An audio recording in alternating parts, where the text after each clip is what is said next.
Hello everyone. My name is Sarah, and I'm a woman in my late 30s living in Queens, New York City. Have you ever heard the expression life turnaround? The reason I ask is because that is exactly what happened to my life. I was the one who was truly wallowing in a pit of despair before experiencing a complete life turnaround and achieving a successful life. However, my life was not always easy. I met my husband and got married in my early 20s when I was still quite naive. Perhaps that was the problem. With a trusting and gentle personality, I thought all that mattered was marrying the man I loved. But once we were married, I realized that wasn't the case. My mother-in-law, whom I adored like my own mother, began comparing and discriminating against me the moment a more accomplished sister-in-law entered the family. But do you know what was even more astounding? My own husband started making those comparisons too. My mother-in-law and husband compared me to my sister-in-law, openly disrespecting my impoverished family, until I finally couldn't take it anymore and ended up divorcing him. However, they say that when one door closes, another opens. To overcome the pain inflicted by my husband and mother-in-law, I started my own restaurant business, and it became a huge success, completely changing my life around. Yet, with my success, pesky flies started swarming around me. They were none other than the ex-husband and ex-mother-in-law I had divorced. When I first married my husband, my mother-in-law was actually quite good to me. She said I was suffering because I had married into a less than affluent family. My in-laws' financial situation wasn't great back then. Although my husband worked at a decent mid-sized company, the family didn't have much to their name. Then, the property values in the neighborhood where my mother-in-law lived suddenly started to soar. Moreover, the value of the old condo that my father-in-law had left solely to my mother-in-law upon his passing also jumped. Thanks to this, my mother-in-law was able to sell the house and afford to move, and their finances naturally improved. My husband also advanced in his career due to his long tenure, and we gradually began to establish ourselves. So, although we weren't living better than everyone else, we had no problem making a living. As I married into the family, and as both my husband's and the in-laws' fortunes improved, my mother-in-law often sweetly credited me, saying it was because a good daughter-in-law had entered the house. My husband, too, was grateful, because I was so devoted to his family and consistently supported him.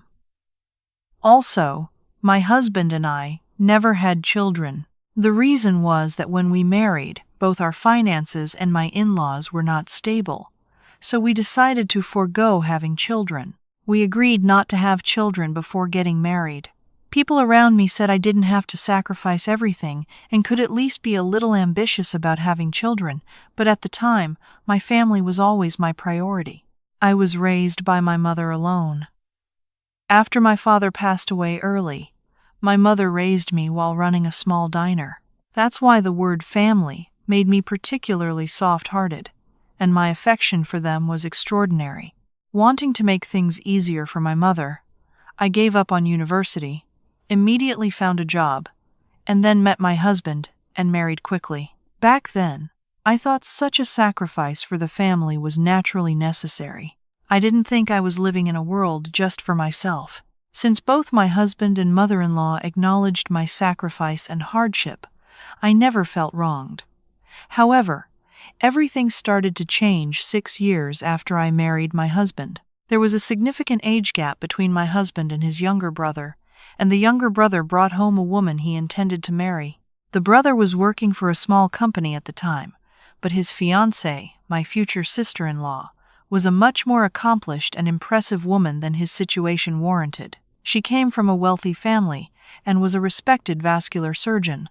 My mother-in-law's differential treatment of me and the sister-in-law began in earnest after the sister-in-law married my brother-in-law. Of course, even before the marriage, there were subtle signs that she was undercutting me and favoring the sister-in-law. But at the time, I brushed it off, thinking it was acceptable since the sister-in-law wasn't officially family yet. However, after her marriage, my mother-in-law's blatant discrimination between us began. Whenever we visited the in-laws, my mother-in-law would always have me do all the work, saying the sister-in-law, a doctor from a good family, was too precious. Even the food for major holiday dinners, the meals for family gatherings, and all the cleanup afterward were entirely my responsibility. Yet, I couldn't say a single word of complaint to my mother-in-law. Because of my gentle nature, I tried to rationalize it as understanding family. But eventually, people are bound to get hurt. Not only did my mother-in-law behave this way, but even the sister-in-law started treating me like a housemaid. Once, the family gathered for a meal at the in-laws' house, and as always, I was the one who prepared the entire meal. Then, the sister-in-law tasted the main dish I made and said something. "The chili is a bit too spicy, heavy." "What? The chili? It tastes fine to me. Maybe it's a bit much for our daughter-in-law." "Yes, actually, we don't eat anything this traditional at home. It's not good for your health. I think it's better to stick to lighter meals."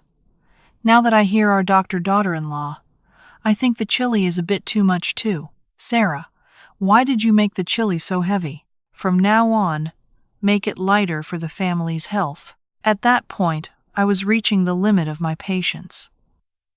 Moreover, even as I was being mistreated, my husband didn't take my side. He acted as if it was none of his business. Then, something happened that I simply couldn't endure any longer. My mother-in-law started to openly look down on us, saying that our family was poorer than the sister-in-laws. Having become somewhat wealthy herself, she viewed my humble family as an eyesore. Although I could tolerate being looked down upon, I absolutely could not stand the disrespect toward my own mother's side. My mother, who had struggled to raise me alone, was someone they absolutely should not have touched.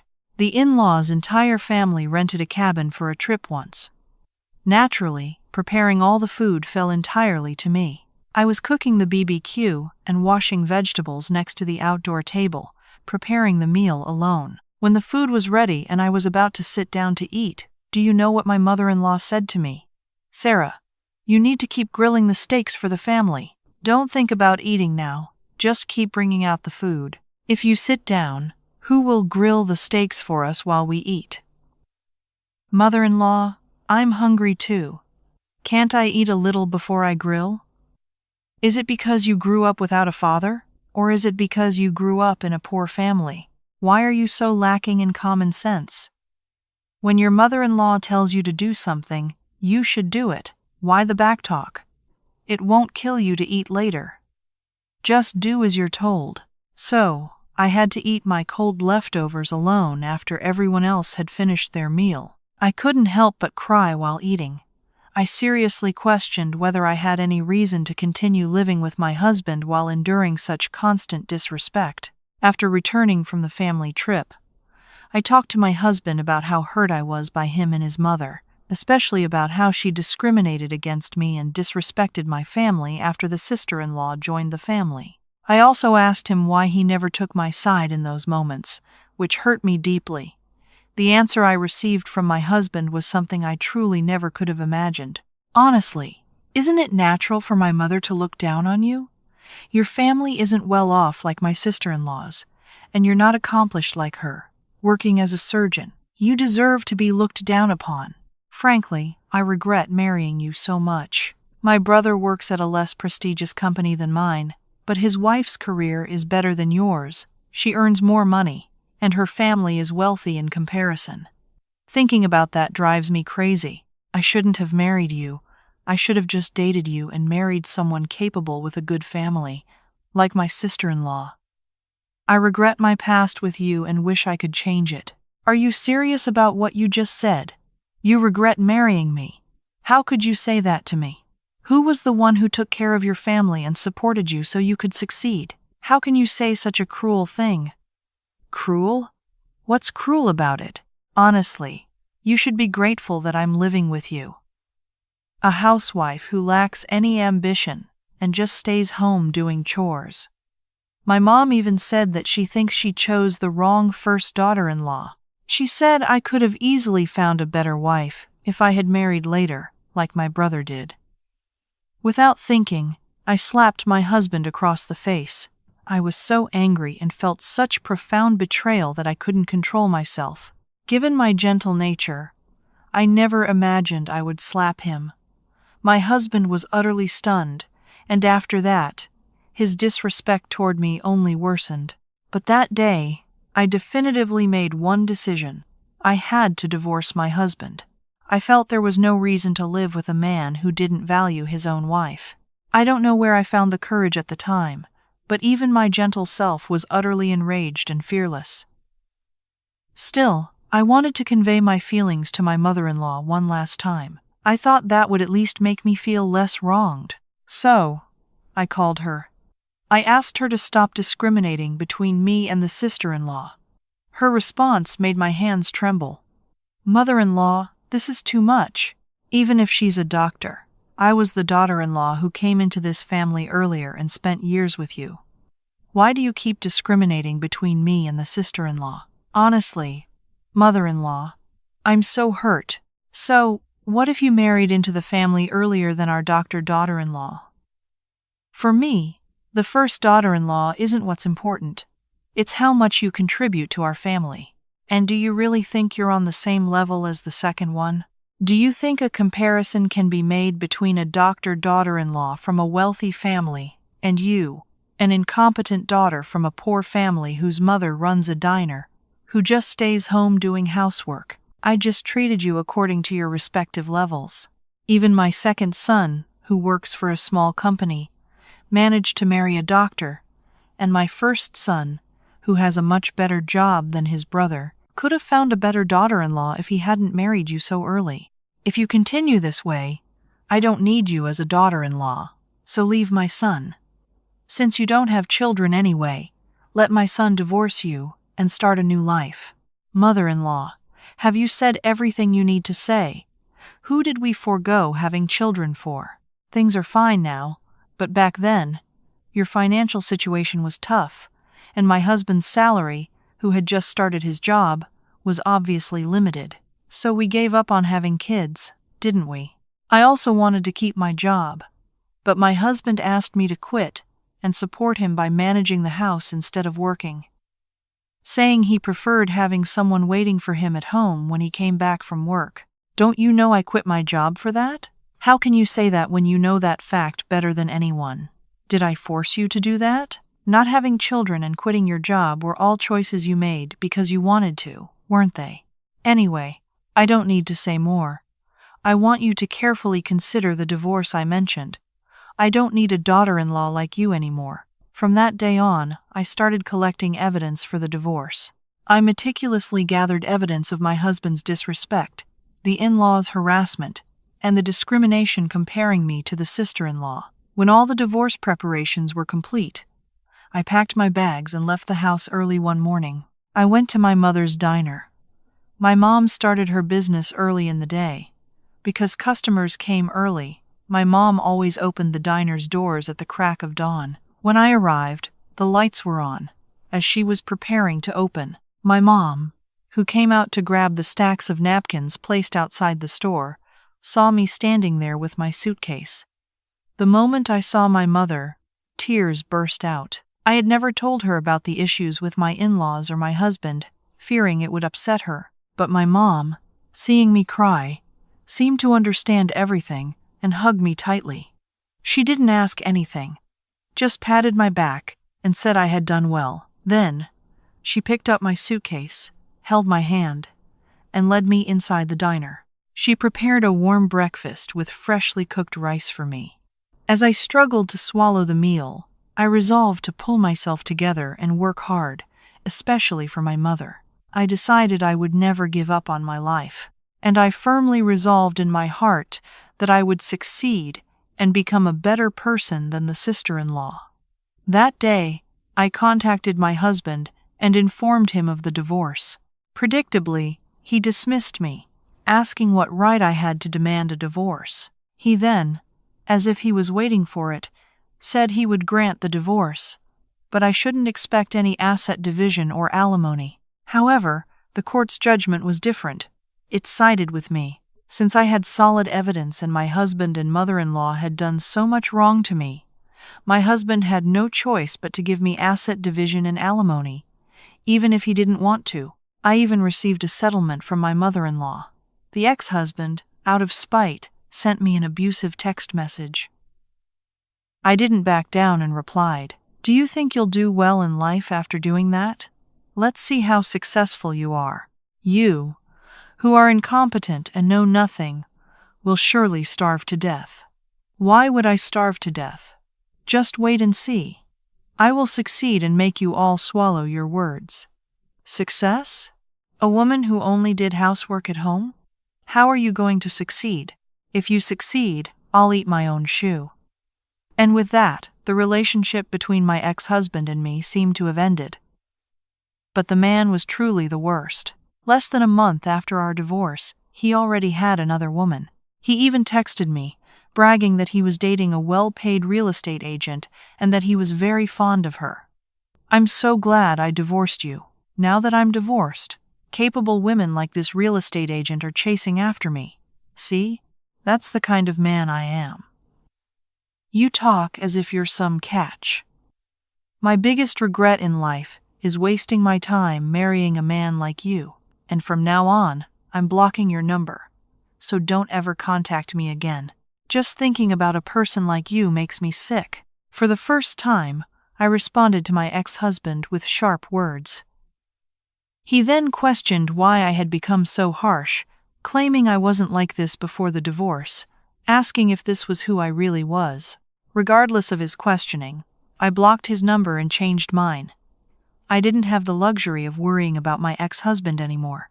The immediate challenge was figuring out how to make a living, and I was genuinely worried about how a person like me, with no special skills, could succeed. The only thing I was good at was the cooking skills I learned from my mother, who ran a diner.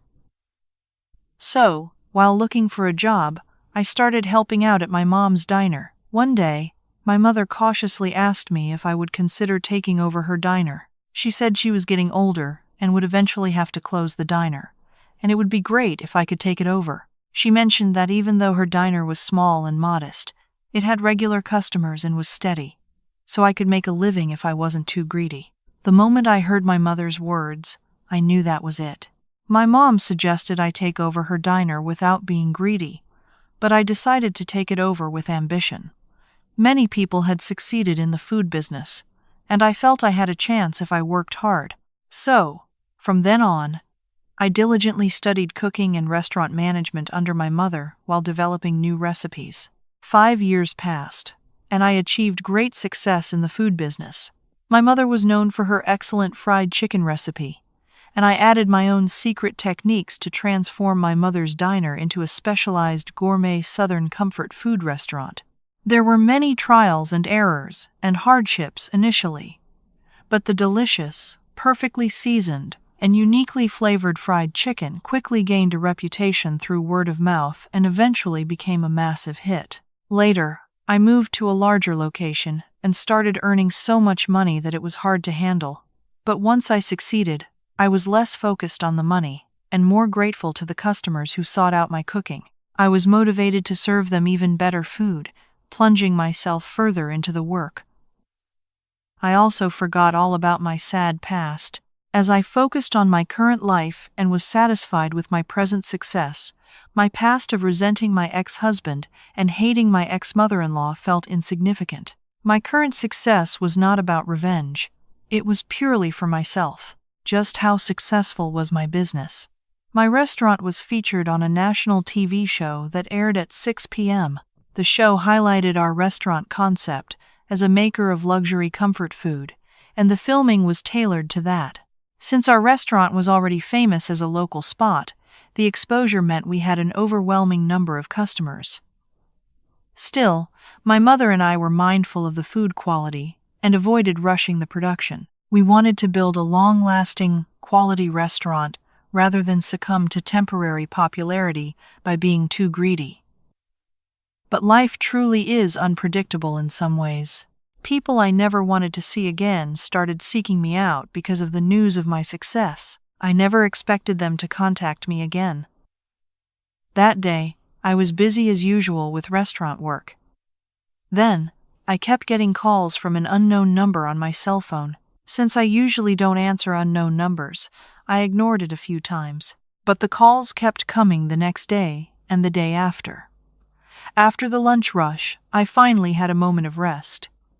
And when the unknown number called again, I finally answered. The moment I picked up, I heard a voice I hadn't heard in a long time, a voice I didn't want to hear. "Oh my, Sarah, our pretty and sweet first daughter-in-law, how have you been? I saw you on TV the other day. Who would have thought you would be so successful?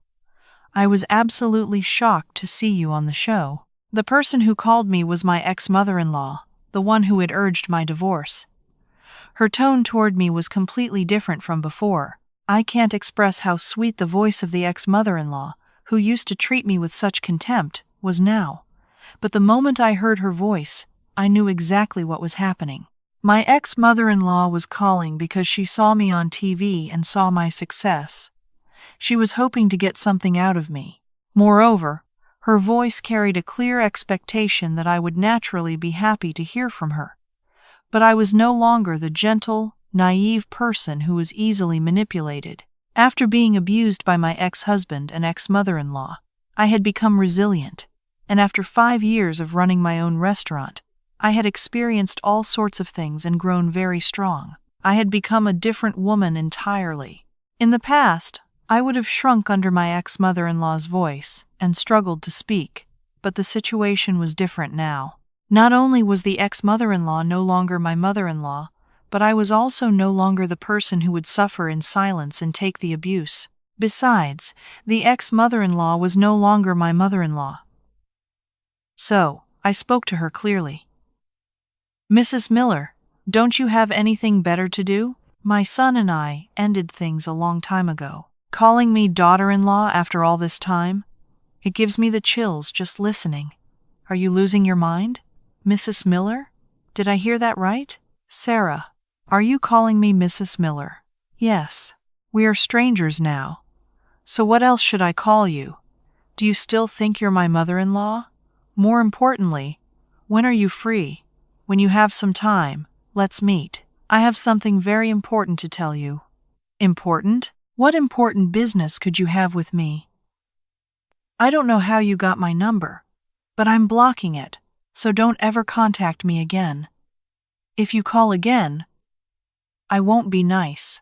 "Sarah, wait, just a second, let me talk." I immediately hung up and blocked her number. I thought that was the end of the ex-mother-in-law. But after a few quiet days, I got a call from the ex-husband, Tom. I ignored calls from unknown numbers again, but then he left a text message. "Hey honey, how have you been?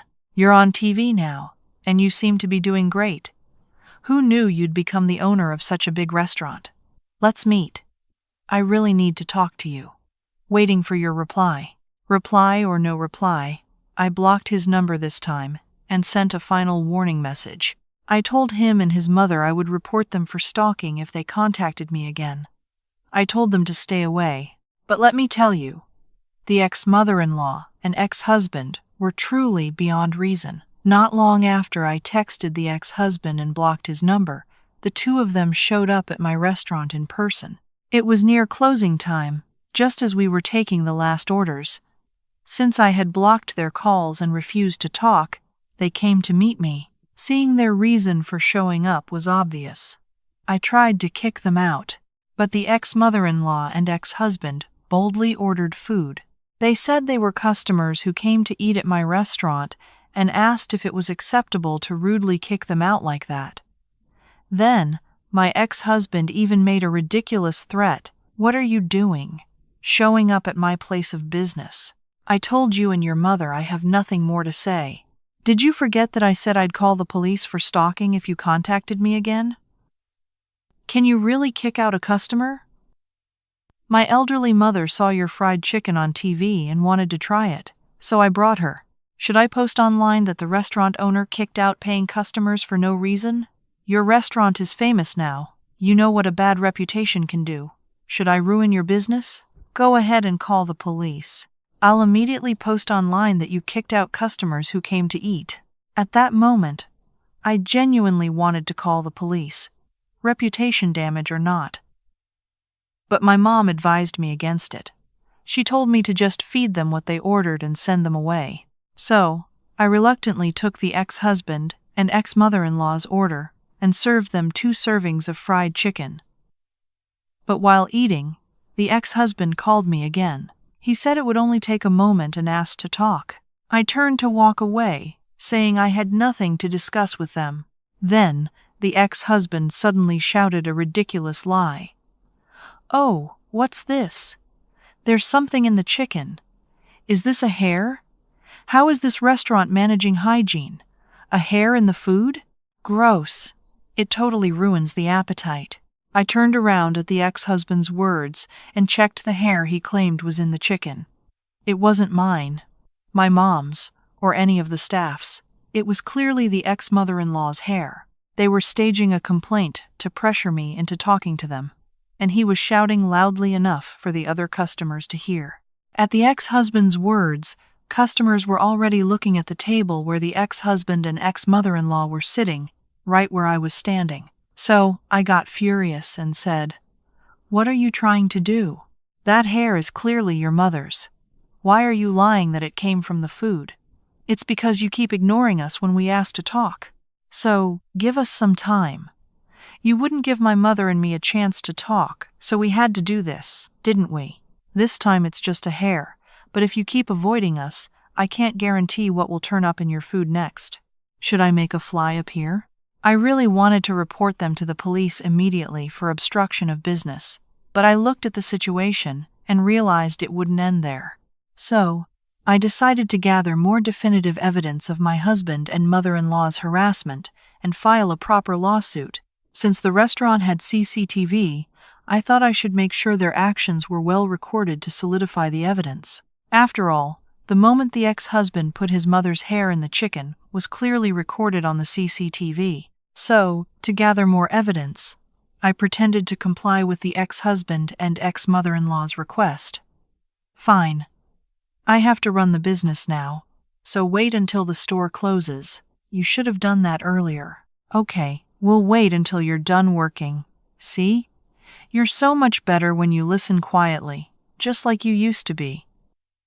As expected, the ex-husband was still looking down on me, but I was determined to let them wait and see. So, the ex-husband and ex-mother-in-law sat in my restaurant until I finished working.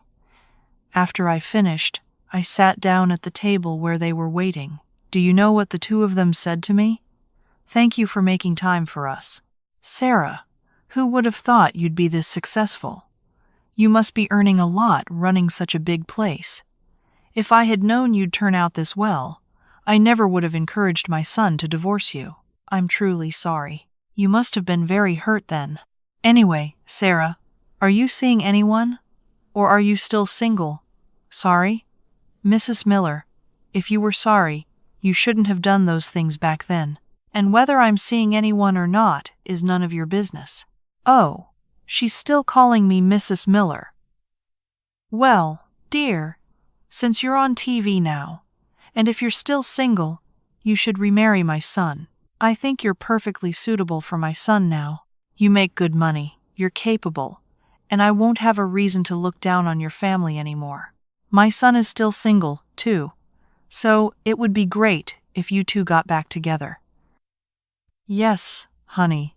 If you're still single, isn't it because you can't forget me? Let's start over. I'll treat you really well this time. Tell me whatever terms you want before we get back together. I'll agree to anything. I've already been promoted to VP at my company, and while I might slightly lag behind you, I'm certainly not incompetent compared to you." I was absolutely astounded by their words. They were the ones who urged me to divorce him and leave.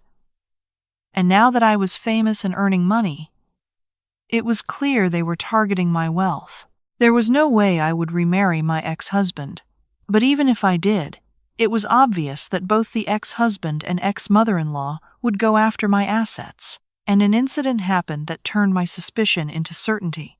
While I was talking to them, my mom quietly called me to the kitchen. I followed my mom into the kitchen.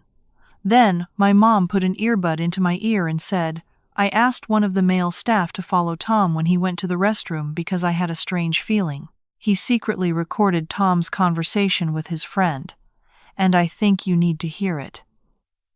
As my mom played the recorded conversation between my ex-husband and his friend, I was filled with rage. Yeah, I'm telling you. My ex-wife was nothing special when we were married, but she became a big success with her restaurant and even went on TV. So, I'm trying to figure out a way to reconcile and live with her again. Then, all the assets she's saved up and the money she earns will be mine, won't it? I lost all my savings in that real estate scam with the stylist and was unemployed, doing gig work for 2 years, but this is perfect timing. Also, if her mother is around, we'll have to split the restaurant profits. So if we remarry, I'll have to suggest sending her mother to a nursing home right away. You have to cut off the root of annoyance early. Hearing the recording of my ex-husband's conversation, I wanted to rush out to their table and grab both of them by the hair. Not only were they plotting to steal my assets, but they were also planning to send my mother to a nursing home if we remarried. Of course, I had no intention of following their wishes. I had initially planned to report them for threats and obstruction of business, but I felt that wasn't enough. An eye for an eye, a tooth for a tooth. I decided to make them suffer and sue them properly. I would make them tremble in fear, so they would never dare to think of me again. So, the plan was to pretend to agree to remarry. I needed to observe the situation further and figure out the best way to punish them. I couldn't just let the criminals who approached me with threats and obstruction of business get away with it. So, I returned to the table where the ex-husband and ex-mother-in-law were sitting. Fine. If that's what you and your mother think, I'll seriously consider getting back together. Really, honey? You'll remarry me? But can you really meet all the conditions I ask for before the marriage? And mother, are you sure you won't compare me to the sister-in-law and harass me like before? Honestly, you were such an ignorant and mean mother-in-law back then. Of course, I didn't realize how precious you were back then, but the situation is different now. How could I disrespect a capable daughter-in-law who opened such a big restaurant and earned so much money? You don't have to worry about that. Okay, I'll take your word for it, husband and mother-in-law, and I'll think positively about getting back together. Honey, thank you so much. I'll treat you really well if we remarry. Let's be happy. Sarah, our sweet daughter-in-law, let's go back to how things used to be and live well. And then, my plan for revenge began. What I prepared to exact revenge on the ex-husband and ex-mother-in-law was a prenuptial agreement. The content of the prenuptial agreement was this. Since the ex-husband was trying to remarry me to target my assets, the agreement stated that he could not use a single penny of the assets I earned before or after the marriage. Of course, I didn't know if it had legal effect, but since I had no intention of remarrying the ex-husband anyway, all I needed to do was let them know that neither of them would get a dime, even if we reconciled. I thought it would be a perfect way to infuriate them when they realized they were completely misled. They thought they could control my assets if they just remarried me, but they were about to get a massive shock. Moreover, while I was preparing the prenuptial agreement, I heard some interesting news. The ex-husband, completely convinced that I would remarry him, was borrowing money everywhere, swayed by an acquaintance's talk of a real estate development investment. How did I know this? A friend of my ex-husband had a wife who was my high school classmate. One day, that classmate contacted me and told me that the ex-husband was boasting that he would remarry me and was borrowing money with the ex-mother-in-law to invest in real estate development, relying entirely on my wealth. He was already plotting to swindle my money before we even reconciled. I thought, this is perfect. I was just planning to use the prenuptial agreement to teach them a lesson. But the ex-husband was already secretly heading toward ruin on his own. So, a few days later, I decided to finish things and asked the ex-mother-in-law and ex-husband to meet immediately, taking advantage of the restaurant's day off. I told them I had something very important to discuss regarding our remarriage. So, I met the two of them at a cafe near my neighborhood. Something important? What is it? You're not going to tell me you won't remarry me, are you? You can't do that. I'm going to marry you no matter what. There are a few things you both need to know before we marry. You remember promising to meet all my demands before we reconcile, right? Of course. You're agreeing to marry me again. I'll meet all your demands. Good. Then, check this and sign it. Then I'll believe you. Then, I presented the prenuptial agreement I had prepared. It was the prenuptial agreement that stated, as a prerequisite for remarriage, that the ex-husband could not use a single penny of my money and could not derive any profit from my assets. The ex-mother-in-law and ex-husband went ballistic after reading the prenuptial agreement. What is this? The conclusion of this agreement is that my son can't touch a penny of your money even if he remarries you. What's this, honey? Are you seriously going to be this petty? Why do you think I want to remarry you? Isn't it so I can live comfortably with you, the breadwinner? Now you show your true colors. Do you think I'm crazy enough to remarry a guy like you, who disrespected my poor family and compared me to the sister-in-law? Do you think I'd be insane enough to have an ignorant woman like you as my mother-in-law again? At my words, the furious ex-husband tried to threaten me again. Are you going to keep this up? It won't be fun anymore. If you keep this up, I'll go to your restaurant and shut down your business. Do you want a bug to show up in your food for real? Should we both go down together? Go ahead and try. I'm going to handle you legally. Legally? What do you mean? I've already hired a lawyer. I plan to sue you both for obstruction of business, threats, coercion, and defamation. Didn't you know I collected all the evidence? The phone calls, the text messages demanding a meeting, the obstruction of business and threats at my restaurant? Didn't you know my restaurant has CCTV? And my regular customers are willing to testify as witnesses. And how dare you even think of that? You were going to take my money and send my mother to a nursing home if we remarried. You lied about being promoted to VP when you're just doing gig work. I will use everything I can legally to sue you. Just wait and see. You disrespected my poor family, called me an incompetent housewife while we were married, and now that I've succeeded after the divorce, you shamelessly show up and ask to start over. Are you even human? You hired a lawyer. Are you really going to sue us, Mom and me? Oh, honey, I'm sorry. I made a mistake. Please just give me a break. I was struggling so much, and seeing you succeed on TV, I just got greedy. Can't you give me one more chance? I even borrowed money with my mom to invest in real estate, thinking we would remarry.